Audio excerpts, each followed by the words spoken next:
ಇವರು ನಾಯಕರು ಗೊಂದಲ ಸೃಷ್ಟಿ ಮಾಡಿದ್ದಾರೆ, ಅವ್ರ ಬಗ್ಗೆ ಹೇಳಿದೀವಿ ಅನ್ನೋ ಮಾತನ್ನು ಹೇಳಿದ್ದಾರೆ. ನಾ ಅದ್ರ ಬಗ್ಗೆ ಏನು ಕಮೆಂಟ್ ಮಾಡೋದಿಲ್ಲ. ಯಾರು ಏನ್ ಬೇಕಾದ್ ಹೇಳಲಕ್ಕ, ನಾ ಅದ್ರ ಬಗ್ಗೆ ಯಾವುದೇ ಪ್ರತಿಕ್ರಿಯೆ ಕೊಡುದಿಲ್ಲ. ನಾ ಕೇಂದ್ರದ ಹೈಕಮಾಂಡ್ ಬಿಟ್ಟದಾಗ ಎಲ್ಲಾರು ನಾ ಮಾತಾಡಿದ್ದೀನಿ. ಹಳ್ಳಿ ಮಳ್ಳಿ ಅದನ್ನ ಮಾತಾಡಕ್ ನಾ ತಯಾರಿಲ್ಲ. ಹೋಗಿ ಬಂದ್ರಿ, ನಾನು ಪ್ರಾಮಾಣಿಕ ಇದೀನಿ ಅಂತ ಹೇಳಿ ನನ್ನನ್ನ ಕಿತ್ತೊಗಿಯಕ್ ಆಗ್ಲಿಲ್ಲ.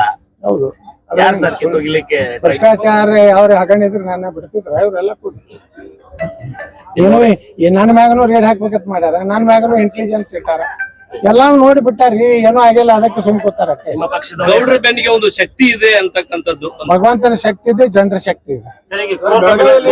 ಸಭೆ ನಡೀತಾ ಇದೆ, ಮಾಡ್ಲಿಲ್ಲ ಏನೋ ನಾವು ಕೋರ್ ಕಮಿಟಿ ಮೆಂಬರ್ ಅಲ್ಲಲ್ರಿ, ನಾವೊಬ್ಬ ಸಾಮಾನ್ಯ ಕಾರ್ಯಕರ್ತ ಮತ್ತೊಬ್ಬ ಸಾಮಾನ್ಯ MLA ಅಷ್ಟೇ. ಸರ್, ಈಗ ಬೆಳಗಾವಿಯಲ್ಲಿನೇ ತಮ್ಮ ಶಕ್ತಿ ಪ್ರದರ್ಶನಕ್ಕೆ ಮುಂದಾಗಿರಿ, ಬೃಹತ್ ಲಿಂಗಾಯತ ಸಮಾವೇಶ ಮಾಡ್ತಾರೆ. ಶಿವಮೊಗ್ಗದಲ್ಲಿ ನೋಡೋಣ ಕಾಲಕ್ಕ. ಈಗ ಪಂಚಮಸಾಲಿ ಮತ್ತು ಉಳಿದ ಎಲ್ಲಾ ಸಮುದಾಯಗಳಿಗೆ ಬೊಮ್ಮಾಯರ್ ಸರ್ಕಾರ ಇದ್ದಾಗ ನಮ್ಮ ಪ್ರಧಾನಮಂತ್ರಿಗಳ ಒಂದು ಸೂಚನೆ ಮೇಲೆ 2D ಅಂತ ಕೊಟ್ಟಿದ್ರು. ನಮ್ಗೆ 2D ಅಂದ್ರೇನು, ಬರೇ ಪಂಚಮಸಾಲಿಗಳಲ್ಲ, ಯಾರು ಲಿಂಗಾಯತರು 2Aದಾಗಿಲ್ಲಲ್ಲ ಅಂತ ಎಲ್ಲಾ ಸಮುದಾಯಗಳಿಗೆ 2D. ಮರಾಠ ಸಮಾಜ, ಜೈನ ಮತ್ತು ಕ್ರಿಶ್ಚಿಯನ್ ಇವ್ರಿಗೆಲ್ಲ ಕೂಡಿ 7% ಕೊಟ್ಟಾರ. ಅದನ್ನ ನಾವು ಕೊಡ್ರಿ. ಇಲ್ಲಕಂದ್ರ ಕಾಂಗ್ರೆಸ್ MLAಗಳು ಏನ್ ಹೇಳ್ತಾರ, ನಾವು ಏನ್ 2Aನೇ ಕೊಡಿಸ್ತೀವತ್ತಾರ.